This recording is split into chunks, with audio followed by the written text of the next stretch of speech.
Welcome, everyone. Thank you so much for being here. I'm Kim Boscheman, and this is the Intentionally Intuitive podcast. In this episode, we're going to take a deep dive into the full moon that is occurring on 10/9/2022. It is occurring in the sign of Aries. This is a potent month. This is a very big month astrologically and in numerology.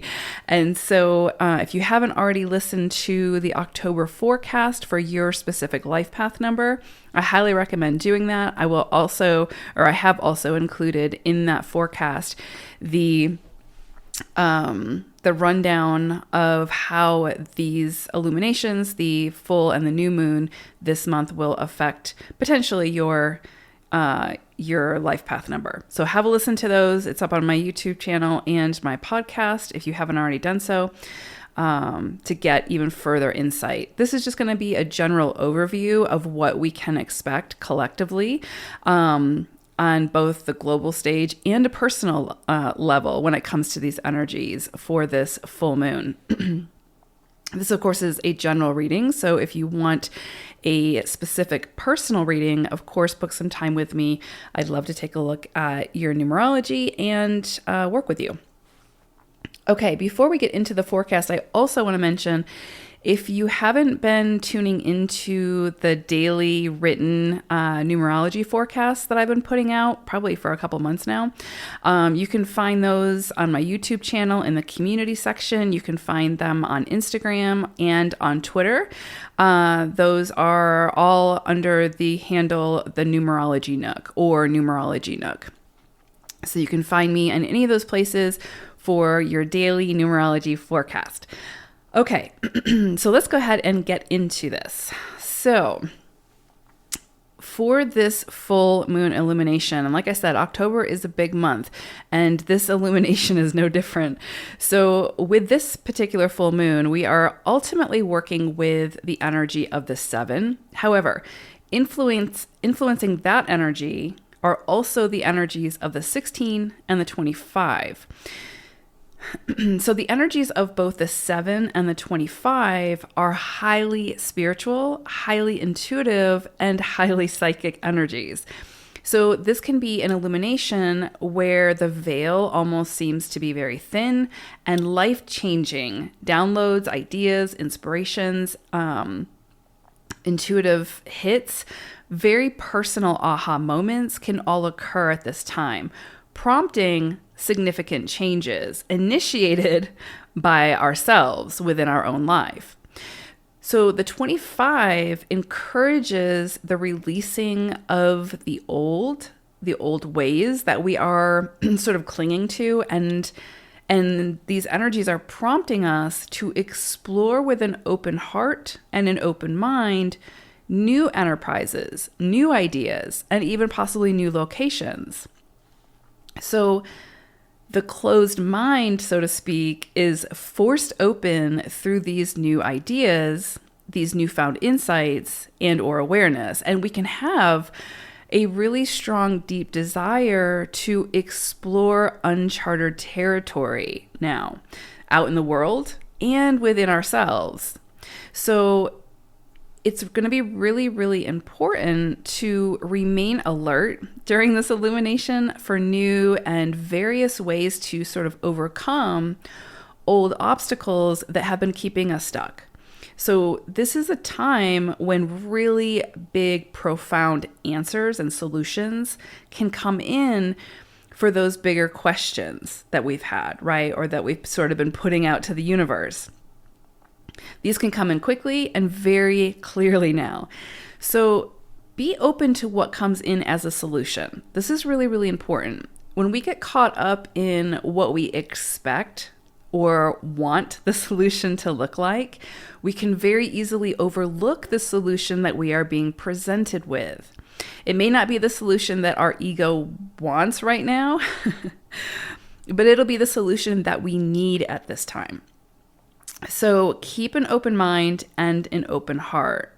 Keep visualizing what you want, but stay open to what shows up. Everything in life is a stepping stone for the soul, so nothing is a mistake.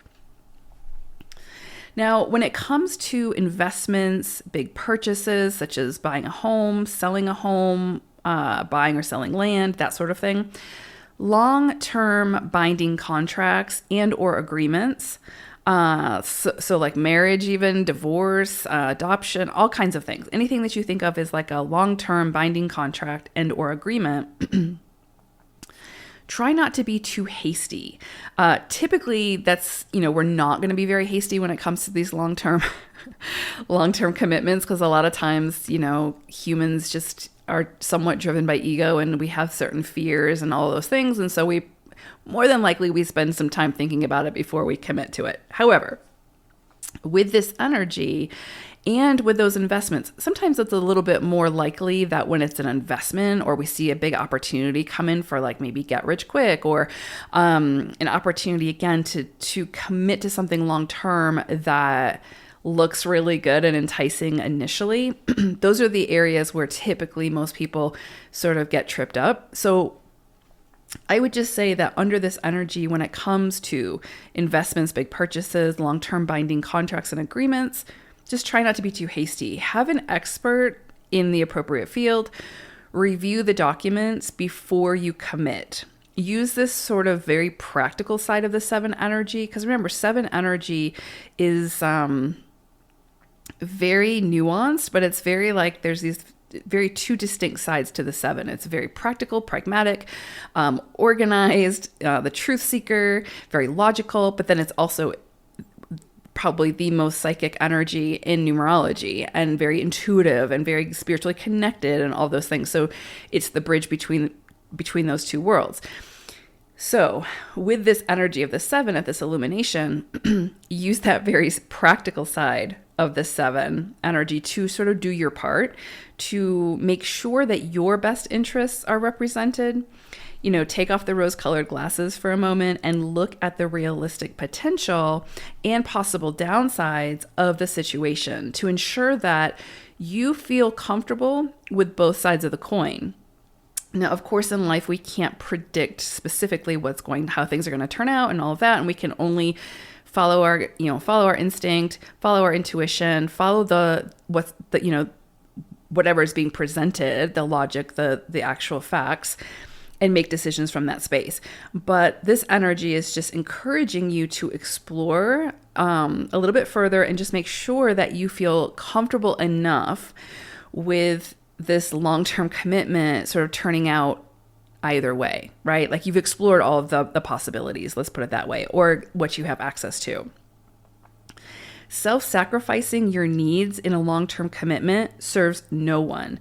So if there's any part to this where you are like self-sacrificing or committing out of obligation, like the perceived obligation, really take your time before you commit to it. Because again, especially if it's a long-term commitment or agreement, that's a long time to self-sacrifice, and that is not going to serve anyone. All it's going to do is create resentment and issues down the road.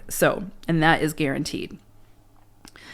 So just pay attention to that. If it's something that you're doing because of martyrdom or self-sacrificing or whatever, really check yourself with that before you commit, because that just it's not set up to turn out great.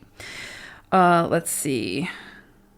Yeah. So basically, when it comes to the contracts or the long-term commitments, you're always going to be your own best advocate. So just make sure that you are represented and that you feel comfortable with whatever it is that you are signing your name to. Now, with the 16/7 energetic cycle of this full moon, which we are also in the 16/7 cycle of, in October. So this is kind of like a double dose of this 16/7 energy, which again is why I would say make sure you listen to the October forecast for your individual life path number. But anyway, with this cycle and this illumination, we could easily see karmic cycles coming to an end now, or new big insights around those connections that tend to be game changers. Now, a lot of times we say like karma, and people automatically think like bad, negative, challenging, whatever. And, it's just really like soul agreements, right? And so soul contracts, that sort of thing. So it can be some of the most beautiful experiences of your life. It can also be some of the most challenging experiences of your life. It's whatever your soul wants to, or the ego wants to learn in this lifetime, and the best ways to be able to do that, right? So karmic cycles are not always challenging. They're not always these sort of things to fear, right? So with that being said, you could see, again, karmic cycles ending or beginning at this time. You could also see like big insights, big aha moments around those connections or experiences, right, that tend to be game changers. So a spotlight is sort of being shown on any area within our life where transformation is needed.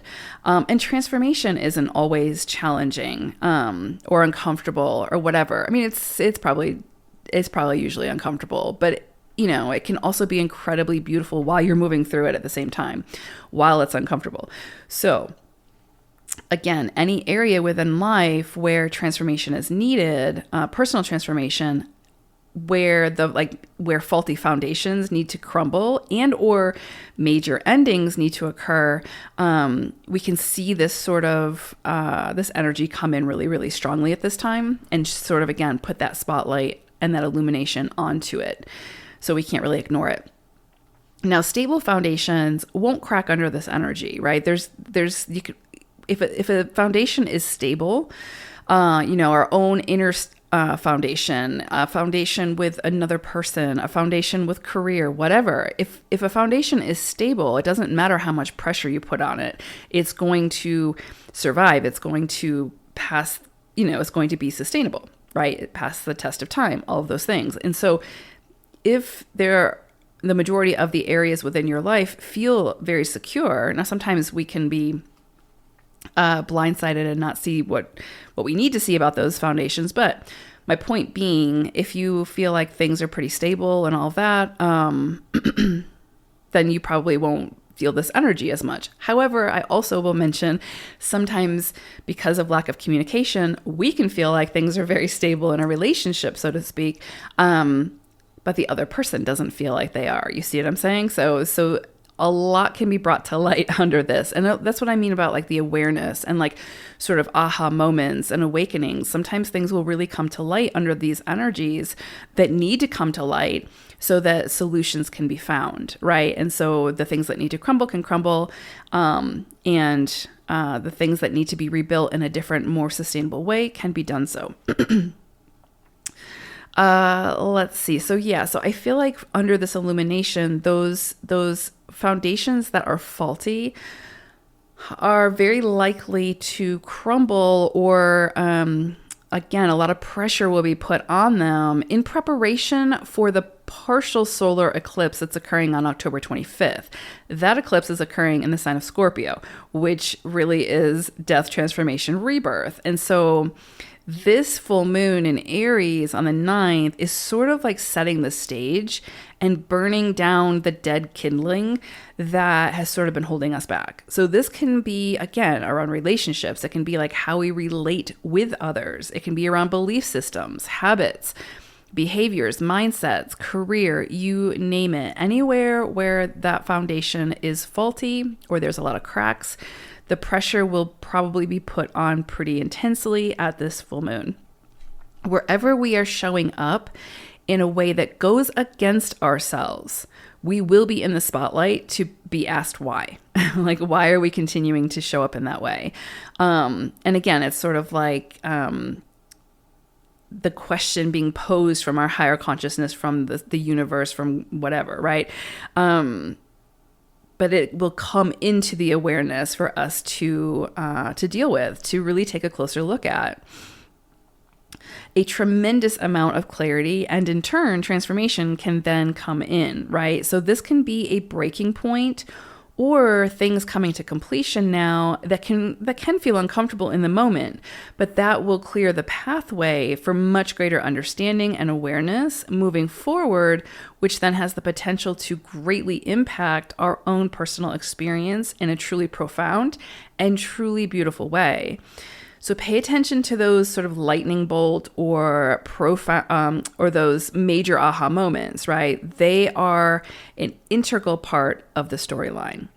So during this illumination, listen to the generous advice of your intuition, your inner knowing, and you will be able to find the courage to implement the plans and the new beginnings that your soul is showing you that you are ready for, even if the ego tries to convince you otherwise.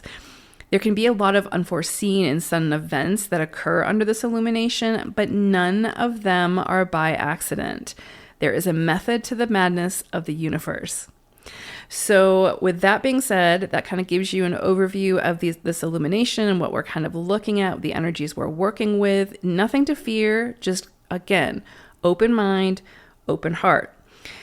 So again, to better understand how this illumination might influence your personal life path number, be sure to listen to the October forecast for your specific number, where again, I go into greater detail. For the most accurate insights, of course, a personal reading is always recommended, and you can find my information to book some time with me in the description box below. I hope it is a beautiful, transformative full moon for you all. Take care, everyone. Thanks for listening. Bye for now.